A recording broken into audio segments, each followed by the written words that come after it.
Gemini, my air babies, positive vibes, motivation, inspiration, elevation, love, light, positive energy, goodwill, peace and healing, abundance and prosperity all your way.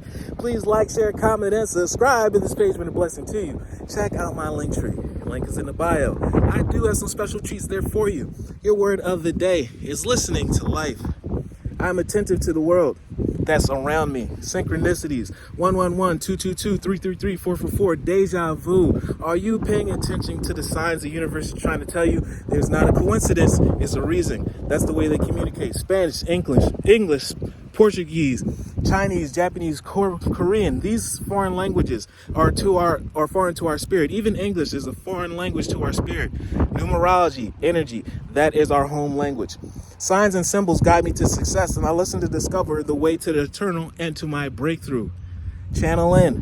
When you see these deja vu moments, when you see synchronicities, ask spirit, what are you trying to tell me? What are you thinking at that moment?